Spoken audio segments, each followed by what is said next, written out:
മനുഷ്യനാദ്യമായി ചന്ദ്രനിൽ കാലുകുത്തിയ ഓർമ്മയ്ക്കാണ് ചന്ദ്രദിനം നമ്മൾ ആഘോഷിക്കുന്നത്. 1969 ജൂലൈ 21 മനുഷ്യൻ ആദ്യമായി ചന്ദ്രനിൽ കാലുകുത്തിയത്. ഇത് ശാസ്ത്രത്തിന്റെ ഒരു വലിയ നാഴികക്കല്ലായിരുന്നു. ആദ്യമായി ചന്ദ്രനിൽ കാലുകുത്തിയത് നീൽ ആംസ്ട്രോങ് ആണ്. ഇത് മനുഷ്യന്റെ കൽവെപ്പ്, എന്നാൽ മാനവരാശിക്ക് ഒരു വലിയ കുതിച്ചുചാട്ടവും എന്നാണ് നീൽ ആംസ്ട്രോങ് പറഞ്ഞത്. കൂട്ടുകാരെ, നിങ്ങൾക്കും ചന്ദ്രനെ കുറിച്ച് കൂടുതൽ കാര്യങ്ങൾ അറിയാൻ സാധിക്കട്ടെ എന്ന് പറഞ്ഞുകൊണ്ട് നിർത്തുന്നു. നന്ദി, നമസ്കാരം. ജൂലൈ 21 മനുഷ്യരാശിയുടെ ചരിത്രത്തിൽ പ്രധാനപ്പെട്ട ഒരു സംഭവത്തെ അനുസ്മരിക്കുന്ന വളരെ സവിശേഷമായ ദിവസമാണ്. അതെ, മനുഷ്യൻ ആദ്യമായി ചന്ദ്രനിൽ കാലുകുത്തിയ ദിനം, ചന്ദ്രദിനം.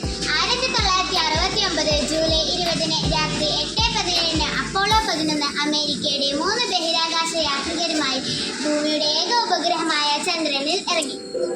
എക്കാലത്തെയും ഏറ്റവും വലിയ സാങ്കേതിക നേട്ടം എന്നാണ് ചന്ദ്രനിറങ്ങലിനെ നാസ റിപ്പോർട്ട് ചെയ്തത്. അപ്പോളോ 11 ലാൻഡ് ചെയ്തതിന് 6 മണിക്കൂറിന് ശേഷം കമാൻഡർ നീൽ ആംസ്ട്രോങ് ജൂലൈ 21 പുലർച്ചെ 2:56 ചന്ദ്രോപരിതലത്തിലേക്ക് കാലെടുത്തു വെച്ചു ആദ്യ വ്യക്തിയായി.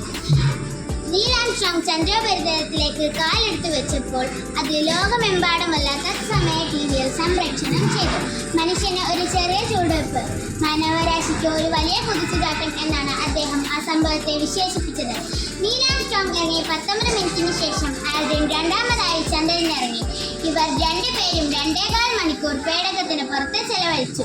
ഭൂമിയിലേക്ക് തിരികെ കൊണ്ടുവരാൻ 21.5 കിലോ ചന്ദ്രവസ്തുക്കൾ ശേഖരിച്ചു. ഇതേ സമയം Michael Collins command module Columbia ചന്ദ്രന്റെ ഭ്രമണപഥത്തിൽ നിയന്ത്രിച്ചു കൊണ്ടിരിക്കുകയായിരുന്നു. ആംസ്ട്രോങ്ങും ആൽഡ്രിനും ചേർന്ന് ചന്ദ്രനിൽ ഇറങ്ങിയതിന്റെയും ആദ്യമായി മനുഷ്യനെ ചന്ദ്രനിറക്കിയ അമേരിക്കയുടെ നേട്ടത്തിന്റെയും സ്മരണാർത്ഥമായി 1971 അമേരിക്കയുടെ പ്രസിഡന്റ് റിച്ചാർഡ് നിക്സൺ ജൂലൈ 21 ദേശീയ ചന്ദ്രദിനമായി പ്രഖ്യാപിച്ചു. ചന്ദ്രയാൻ പദ്ധതികളിലൂടെ ഇന്ത്യക്കാരും ചന്ദ്രന്റെ മണ്ണിൽ കാലുകുത്തുന്ന ചരിത്ര നേട്ടത്തിനായി നമുക്ക് കാത്തിരിക്കാം.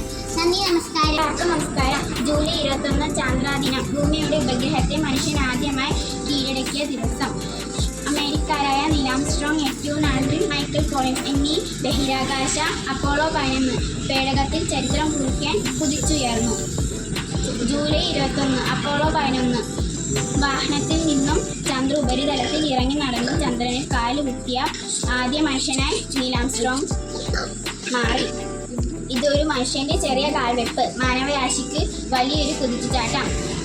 ചന്ദ്രനിൽ കാലുകുത്തിയപ്പോൾ നീൽ ആംസ്ട്രോങ് ഇപ്രകാരം പറഞ്ഞു: മനുഷ്യന്റെ ഓരോരോ ചാന്ദ്രയാത്രകളും മാനവ ചരിത്രത്തിലെ നാഴികക്കല്ലുകളിൽ ഒന്നായി വിശേഷിക്കപ്പെടുന്നു.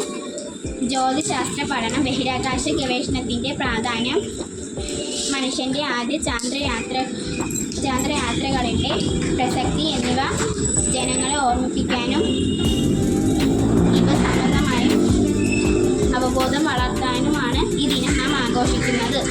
ഇത്രയും പറഞ്ഞുകൊണ്ട് എൻ്റെ വാക്കുകൾ നിർത്തുന്നു. നന്ദി, നമസ്കാരം. ജൂലൈ 21 ചന്ദ്രദിനം. മനുഷ്യൻ ആദ്യമായി ചന്ദ്രനിൽ കാലുകുത്തിയതിൻ്റെ ഓർമ്മയ്ക്കായാണ് ജൂലൈ 21 ചന്ദ്രദിനം ആഘോഷിക്കുന്നത്. അമേരിക്കക്കാരായ Neil Armstrong, Edwin Aldrin, Michael Collins എന്നിവർ ചേർന്ന് അപ്പോളോ 11 എന്ന വാഹനത്തിലാണ് ചന്ദ്രനിൽ എത്തിയത്.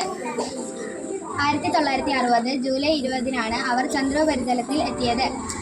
ജൂലൈ 21 വാഹനത്തിൽ നിന്നും ചന്ദ്രനിൽ ഇറങ്ങി നടന്ന നീൽ ആംസ്ട്രോങ് ആദ്യമായിട്ട് ചന്ദ്രോപരിതലത്തിൽ ഇറങ്ങി നടന്ന മനുഷ്യൻ എന്ന നേട്ടം കരസ്ഥമാക്കി. ചന്ദ്രനിൽ രണ്ടാമത് ഇറങ്ങി നടന്നത് എഡ്വിൻ ആൽഡ്രിൻ ആണ്. മൈക്കൽ കോളിൻസ് അവരുടെ കൊളംബിയ എന്ന വാഹനം നിയന്ത്രിക്കുകയായിരുന്നു. ജ്യോതിശാസ്ത്ര പഠനം, ബഹിരാകാശ ഗവേഷണത്തിൻ്റെ പ്രാധാന്യം എന്നിവ ജനങ്ങളെ ഓർമ്മിപ്പിക്കാനും പ്രത്യേകിച്ച് നമ്മൾ വിദ്യാർത്ഥികളിൽ ഇവ അവബോധം വളർത്തുവാനുമാണ് ഈ ദിനം ചന്ദ്രദിനമായി ആഘോഷിക്കുന്നത്. ഇതൊരു മനുഷ്യൻ്റെ ചെറിയ കാൽവെപ്പ്, മാനവരാശിക്ക് വലിയ കുതിച്ചുചാട്ടം. ഇങ്ങനെയാണ് നീൽ ആംസ്ട്രോങ് ഇതിനെ വിശേഷിപ്പിച്ചിരുന്നത്. ഇത്രയും പറഞ്ഞുകൊണ്ട് ഞാൻ എൻ്റെ വാക്കുകൾ നിർത്തുന്നു. നന്ദി, നമസ്കാരം. ജൂലൈ 21 ചാന്ദ്രദിനം. 1969 ജൂലൈ 21 നീൽ ആംസ്ട്രോങ് ആണ് ചന്ദ്രനിൽ ആദ്യമായി കാലുകുത്തിയത്. ഇതിൻ്റെ ഓർമ്മയ്ക്കായാണ് ചാന്ദ്രദിനം ആചരിക്കുന്നത്. അപ്പോളോ 11 എന്ന പേടകത്തിലാണ് Neil Armstrong, Edwin Aldrin, Michael Collins എന്നിവർ ചന്ദ്രനിലേക്ക്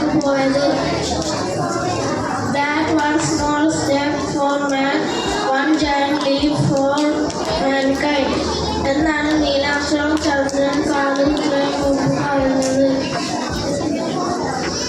ഇന്ത്യയുടെ ചന്ദ്ര ദൗത്യമാണ് ചന്ദ്രയാൻ.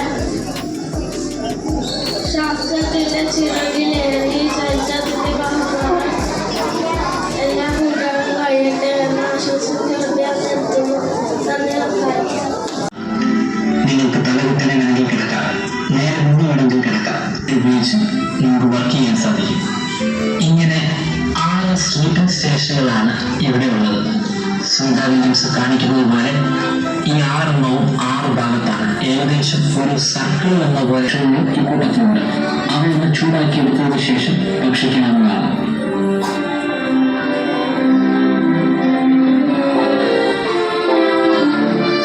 ഇപ്പോഴത്തെ രാജ്യങ്ങളിൽ നിന്ന് കണ്ടിട്ടുണ്ടോ? ഏതായിരുന്നു അമ്പിളിമാമന്റെ ഷേപ്പ്? എന്താ ആകൃതിയിലാ കണ്ടത്? അമ്പിളിയമ്മാവന് ഏത് ഷേപ്പിലാ കണ്ടത്? അമ്പിളിയമ്മാവനെ കണ്ടിട്ടുണ്ടോ?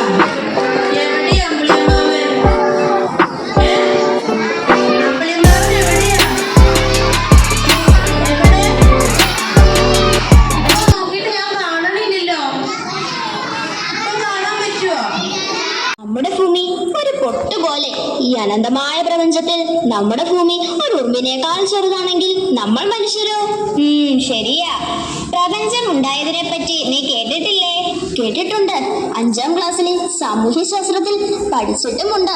ഭൂമിയും ചന്ദ്രനും സൂര്യനും ഗ്രഹങ്ങളും ഗാലക്സിയും ഒക്കെ ചേർന്നതാണ് ഈ പ്രപഞ്ചമെന്നും ഒരു മഹാവിസ്ഫോടനത്തിലൂടെയാണ് ഈ പ്രപഞ്ചമുണ്ടായതെന്നും പഠിച്ചത് ഇപ്പോൾ ഓർമ്മ വരുന്നു. ശരിയാണ്. ഈ മഹാവിസ്ഫോടനം ഏകദേശം 1380 കോടി വർഷങ്ങൾ മുൻപാണ്